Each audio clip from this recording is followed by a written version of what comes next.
vulnerability. And there was quite a few people using OAuth. And what it allowed you to do is, it was the way that OAuth handles sessions. So you could, as an attacker, request a session ID, and then if you got a user to click on the link in some way, shape, or form, which is a lot of violating things. If you get them to click on a link in some way, shape, or form, and they've already authenticated at some point, you can actually get them to validate your session ID, and now you have access to everything the same way they are. And I put the URL to the advisory in there, so if you're interested in finding out how that happened. The other one is Flickr, and I put the PDF up here because it's there was an API signature vulnerability, but it would take me almost as long to explain this as the entire talk. So I put the PDF up there. The guys that wrote that found it and wrote this up did a great job. So I'm not even going to insult them by trying to explain this. So now we're up to the evaluate portion. So we went through and we've thought about things about how to violate these APIs. So what is it expected to return to you? Does it give you an error? What does the error say? What is the return data format? What are the response messages? What do they look like? Look closely at error conditions. And valid responses to invalid data can be really fun, right? So we supplied 127.0.0.1 to a URL location, and it returned something valid to us. That's very interesting. Pretty much anything when you're violating APIs, pretty much anything that takes an input should be looked at. But things that are really interesting are things that are static in nature. So if you can enumerate through things that appear to be user IDs or valid values from that perspective, or you can violate session in some way, shape, or form, or you can get somebody to validate some session data that you requested instead of a legitimate user did. And of course, third-party connections. So from a developer's perspective, and I'm going to go through this kind of quick because I have a couple things at the end. I'm actually releasing an update to MonkeyFist too, so I'll talk about that for a second. But from a developer's perspective, threat model your APIs along with your applications, and start thinking about abuse and use instead of just use versus abuse, because that's usually what happens when at design time, when these APIs are being designed. There's a lot of thought on use, like how is this going to be used, and not a lot of thought on how can it be abused. So if you're threat modeling and you're identifying risks with something like Stride, and you're thinking about these things up front from the point of view of an attacker, a lot of these things won't come back as easily to haunt you. And that's a lot of what's not even happening in regular application development, much less when APIs are added to an application. Scope your APIs and know what kind of functionality you want to give to users, and how is it intended to be consumed. How is it integrated? Because obviously with the canvas, if you're rendering everything in the same canvas, you can call other applications built-in functions, which is probably something you don't want, or maybe you don't care about. So that's the other thing too. Risk is really funny. Sometimes you may not care. You may not care about your users. If you owned a monopoly, you may not care about your users. That's just the way it is. So it's all about risk, as with anything with security. So if you've evaluated that something is an acceptable level of risk, then hey, more power to you. And implement least privilege. This is important when you're taking somebody else's framework and implementing it into your application. So there may be functionality that you're implementing that you do not want users to have. Make sure that that is disabled and not able to be called. And of course, handle functionality properly. That would be a very good idea. And think about how you're going to pass session data back and forth. Proper design. Handling external content, same thing. Canvas issue, keep exposure areas away from main content.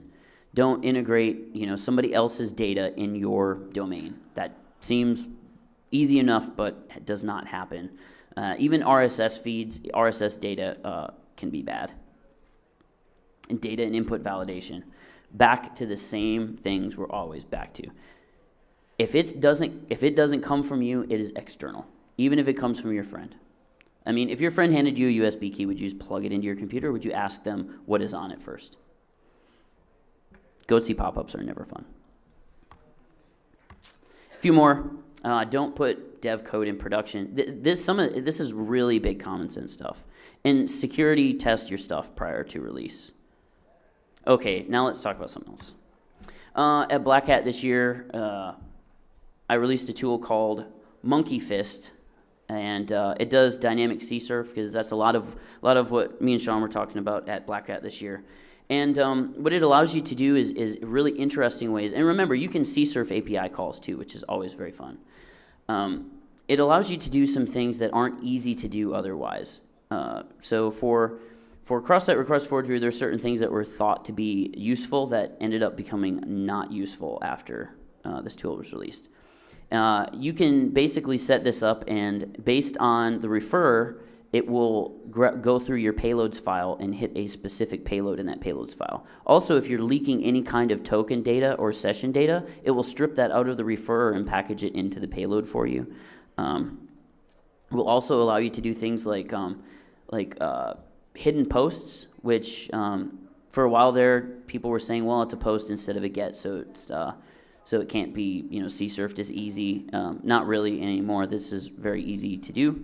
And it also, one of the things it'll do is it will fixate token data for you. So if there is some sort of token that is rendered on the page or gotten when you make a request for something, you can then take that token and append it to a user's request. So if you're just doing token type validation for cross-site request forgery, like you have this form token, if it doesn't have any knowledge of the session data, like the session ID, then it is useless.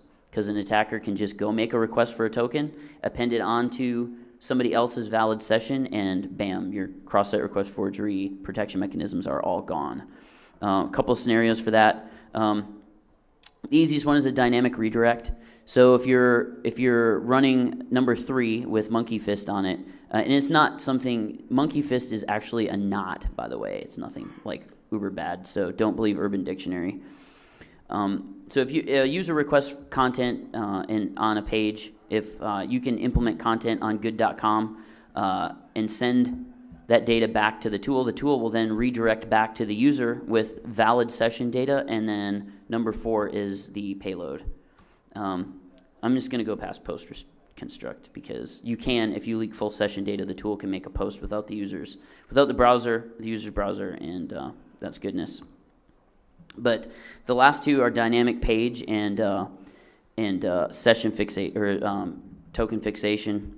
So you can set up a dynamic page with MonkeyFist that the user never sees. So what happens is the attack happens and then they're meta refresh to a legitimate destination. So like, let's say for instance you had a YouTube video, preferably not something horrible, and you're like, hey, click on this new YouTube video. When the user clicks on it, the attack happens in the background. They're meta refresh to the YouTube video. They have no idea that went on in the background, and that could be popular with like URL shorteners because they won't know where their data is going.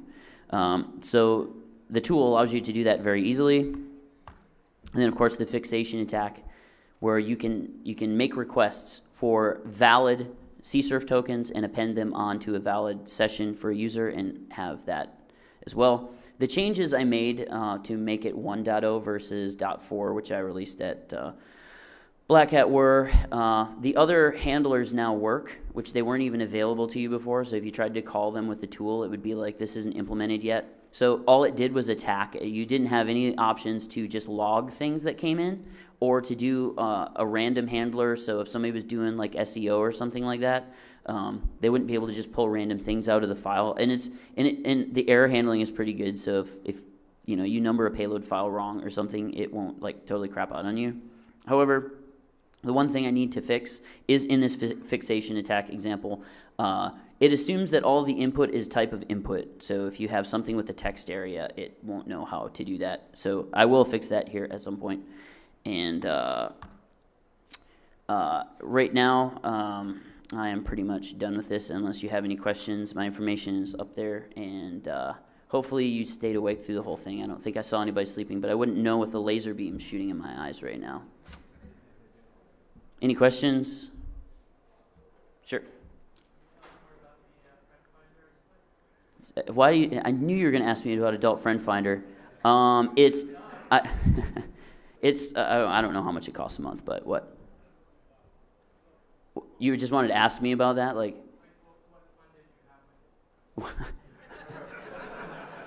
Well, you see, I was on there.